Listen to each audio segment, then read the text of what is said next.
Okay, so hi, I'm Rakefet, and today we will explore a hot topic in social psychology, the powerful of defaults and how vegan defaults can be a powerful tool for driving change in institutions.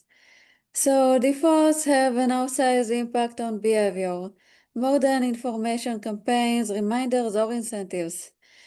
Vegan defaults allow us to transform institutions in a way that preserves choice rather than limiting it. This approach has been proven effective, and we will discuss some real-world examples of how vegan defaults have driven positive change. The key is leveraging the power of defaults to make the sustainable choice the easy choice. By making vegan option the default, we can shift the norms and drive meaningful change without limiting choice. So defaults are powerful because people tend to stick with preset options due to psychological inertia and implicit trust in the default choice. The brain tends to take the path of least resistance, making defaults an effective way to guide behavior. These are two psychological mechanisms: effort minimization and endorsement. The default is not only the easiest option, it's not only that we are too lazy to select the non-default option, but we also trust that if an option is the default, it must be so because it's a better one. It's social norms. This is what is expected of us and what the person setting the default had in mind. Life is hard. It's not only that we have to make a physical effort when we select the non-default option, it's not only putting a check mark on the non-default option, but we also have to make a tough decision, cognitive friction, and we also sometimes have to make socially unacceptable choices or social friction. For example, in veganism, imagine you have to check for ingredients at the supermarket or at the dinner with your family. It's not only physically difficult, but also cognitively difficult to know which food is healthy, and most importantly, socially difficult, unless the vegan option is the default. And we don't have to take any option away.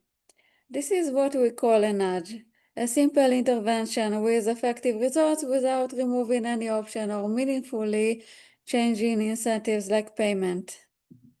So changing defaults can shape decisions at a large scale while still preserving freedom of choice for individuals.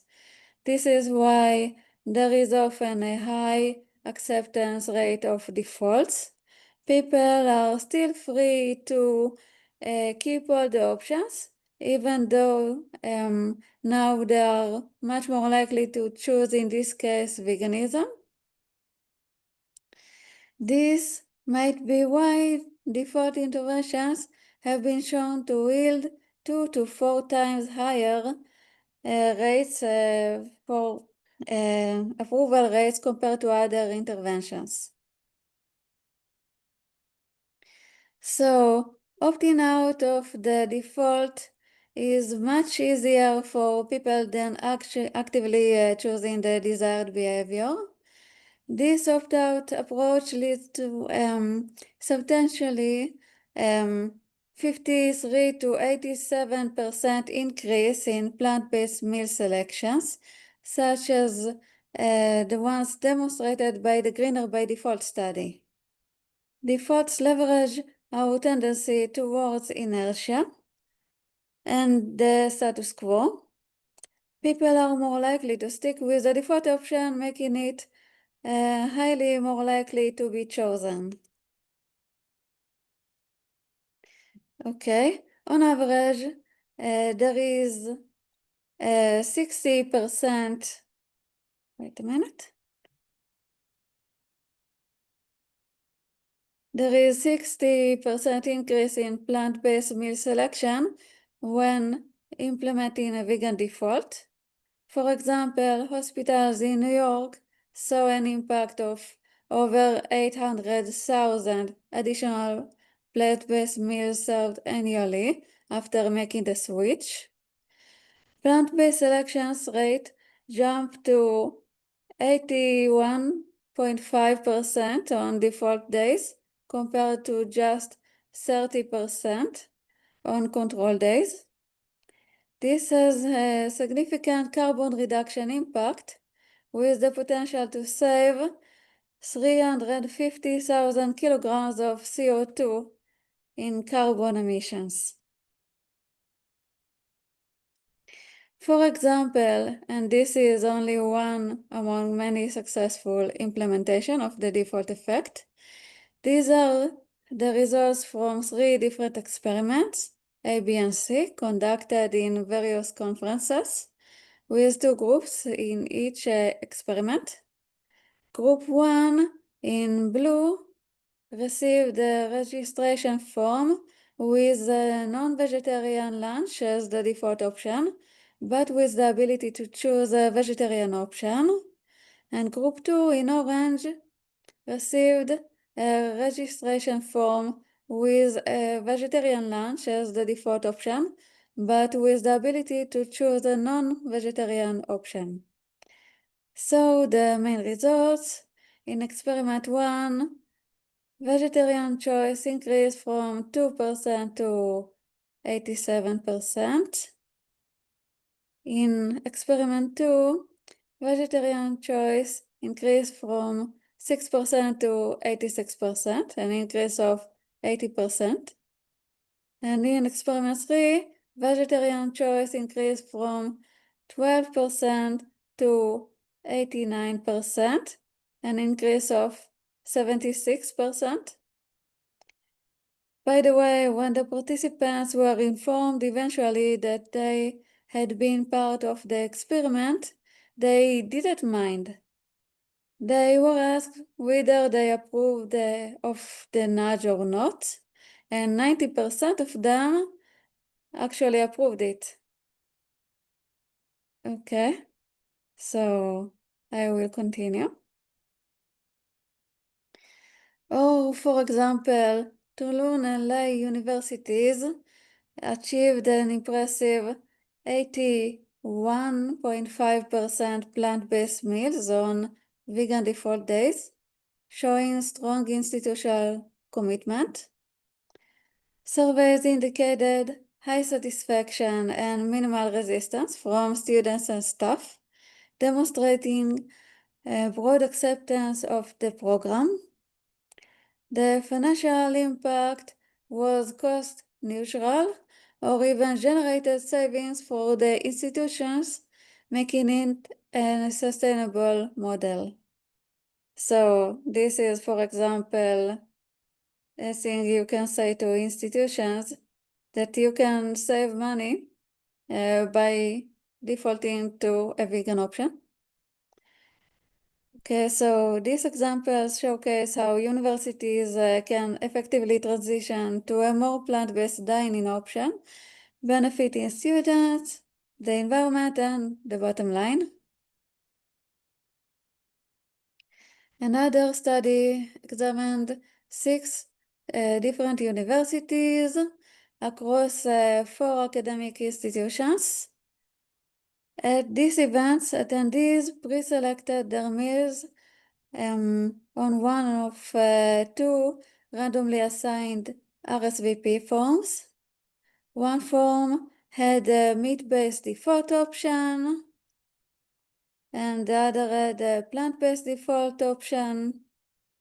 And the results show 43% increase in plant-based choices when the plant-based option was the default. This led to a significant environmental impact with over 100,000 kilograms of CO2 reduced from just 6 events. Another case study looks at how 3 different university cafeterias changed their offering over 3 months. The researchers showcase both meat-based and plant-based options, and then shifted to primarily plant-based, with meat only available on request. This led to a 58% increase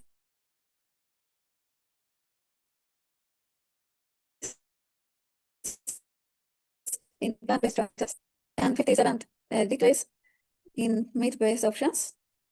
The data shows that students were very receptive to the expanded plant-based offering and prefer them over meat-based options.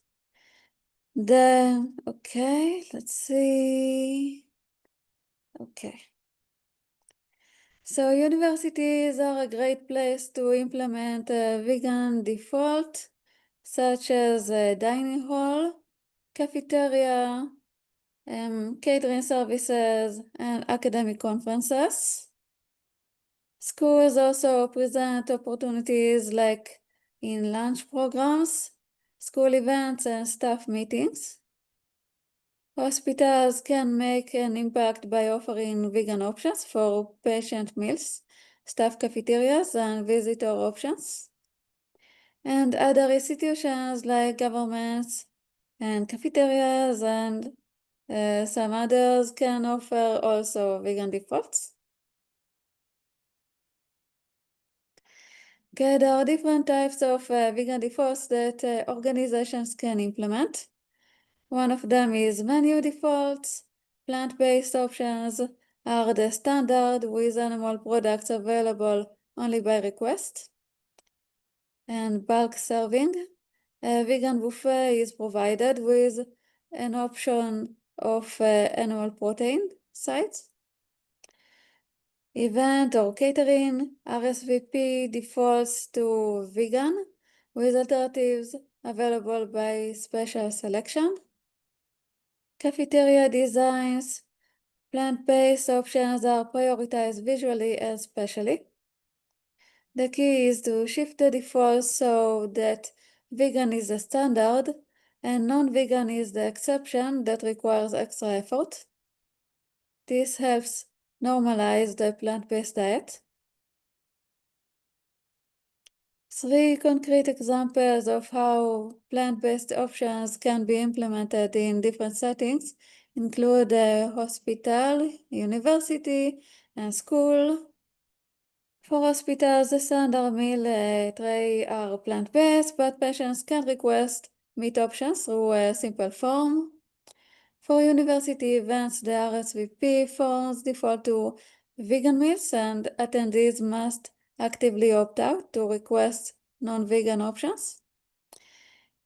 In the school lunch program, the daily lunch is vegan by default, and parents must submit a special form to do otherwise.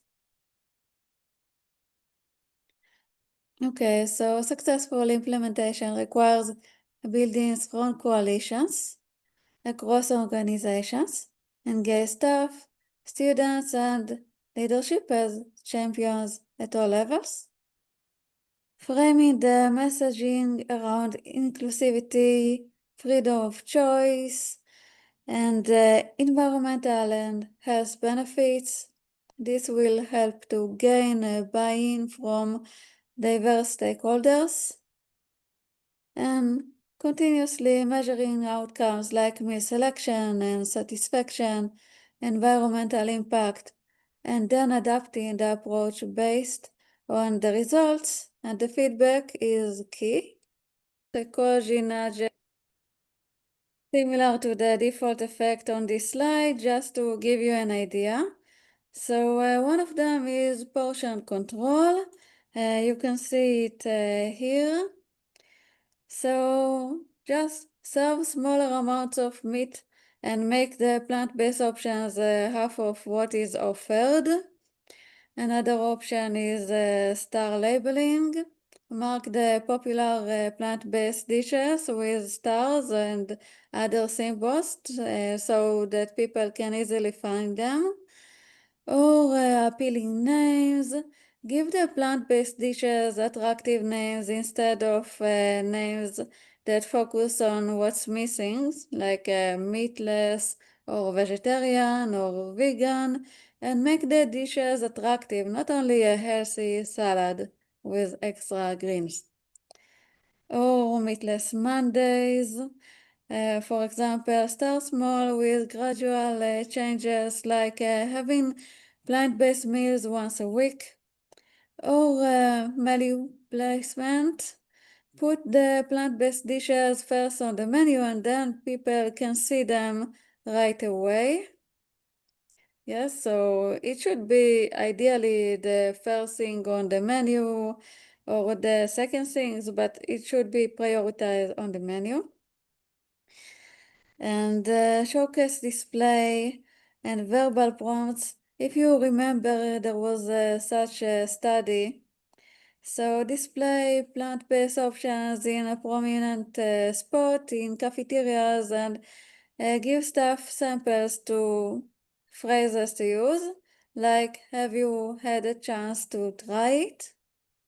It's our chef choice, for example. So put it in the showcase display and put it first, put it in the same menu as the, yeah. Okay, so thank you. Mm. So put it on the same menu as the meat-based options to make it more salient. Okay, so other options are culinary options, interventions, like encouraging restaurants to get a certification.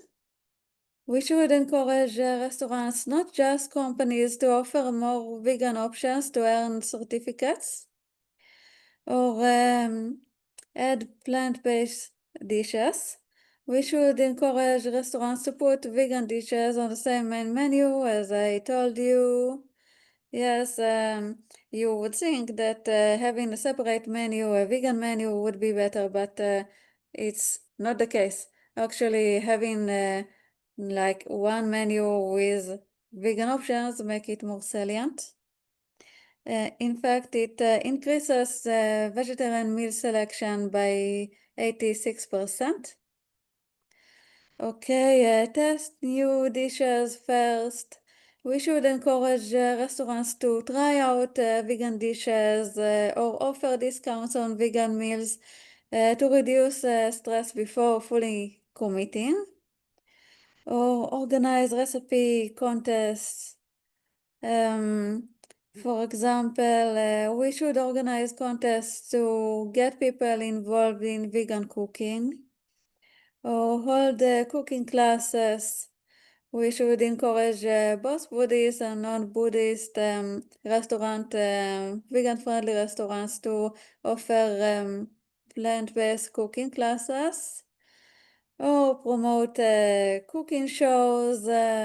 We should promote affordable vegan cooking shows that address concerns about price, taste, and convenience, which are the leading three reasons of people to not choose a vegan diet.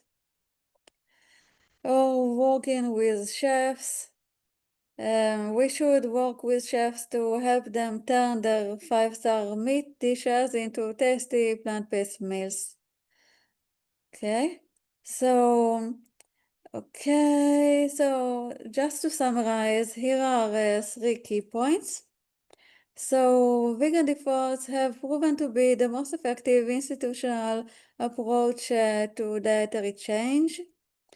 Implementing vegan defaults offer multiple benefits, including cost saving, emissions reduction, and increased inclusivity for all diners. And this approach offers the most effective leverage point for widespread plant-based adoption. Okay, we said that context matters. Institutional setting achieves 2 to 4 times higher adoption than retail environments. Effectiveness can decay over time, dropping 19% after 24 months or 2 years. Yes, without reinforcement strategies.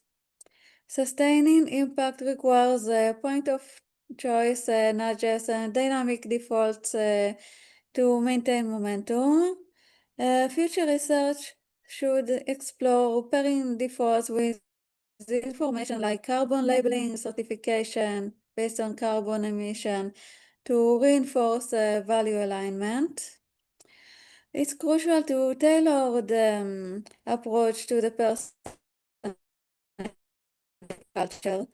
So the default effect is an evidence-based solution to the problem, and an evidence-based solution to the decay over time is meal rotation, which is, I guess you were wondering why there is this GIF. So yes, meal rotation. People get used to the vegan default, so make it new experience every time. So change the dishes weekly. Okay. It was found to make the default effect stay for longer. So what you can do starting tomorrow. Okay, talk to someone in leadership or food services about the idea of vegan defaults. Share what you've learned today with others through a message, a meeting, or social media. Start a small pilot, such as one event, a meeting, or meal with a vegan default option.